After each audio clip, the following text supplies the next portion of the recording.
문재인 정부 돈 부리기 그만하고 물가 대책에 주력하십시오. 지난 10월 소비자 물가가 작년 10월에 비해 3.2%나 상승해서 거의 10년 만에 최고 수준을 기록하였습니다.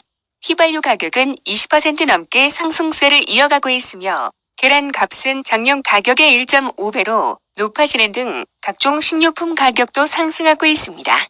밥상 물가와 연료 가격 등이 크게 들썩이며 안 그래도 코로나로 고립해인 국민 생활의 주름이 늘어나고 있습니다.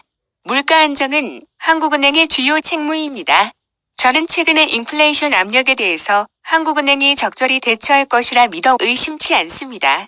대통령 후보로서 한국은행의 독립성을 존중하고 있습니다. 따라서 현 시점에서 전반적인 통화 정책에 대해 언급하는 것은 적절하지 않다고 생각합니다. 하지만 최근의 물가 상승과 관련, 특히 서민이 민감하게 여기는 품목들의 가격 급등 현상과 관련하여 정부의 책임을 묻지 않을 수 없습니다. 문재인 정부는 재정을 통한 무분별한 돈 뿌리기를 지속해왔습니다.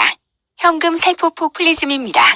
무리한 재정 지출과 이에 따른 유동성 증가는 인플레이션 압력을 높이는데 크게 일조하고 있습니다. 문재인 정부의 부동산 정책 실패에 따라 국민의 주거비 부담도 크게 상승했습니다. 문재인 정부는 서민에게 중요한 식료품이나 생활물가 상승에 대해서도 미리 대비하지 못하고 가격이 오름 후에서야 황급히 대책 마련에 골몰하고 있습니다.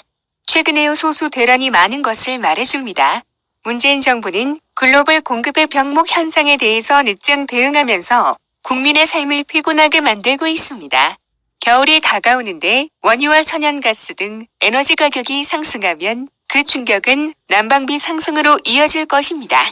이러한 문제가 문재인 정부의 탈원전 정책으로 인해 더욱 증폭될 수 있다는 점도 우려스럽습니다.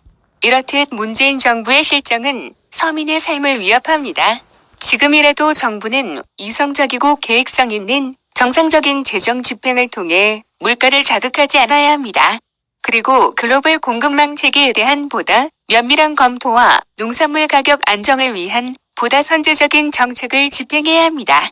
한시적인 유류세 인하가 조금은 기업과 가게에 도움을 주겠지만 앞으로는 지금과 같은 주먹구 구식방법에서 벗어나 유류세를 에너지 가격에 연동하여 자동적으로 조정하는 방안 등 보다 체계적인 방안도 검토해봐야 합니다.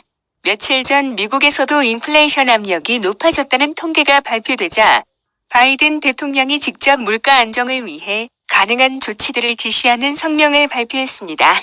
일자리 부족에 이어 물가마저 높아지면서 국민들의 고통이 커지고 있는 이때 도대체 문재인 정부는 무엇을 하고 있는지 답답합니다. 물가 대책이 심각합니다.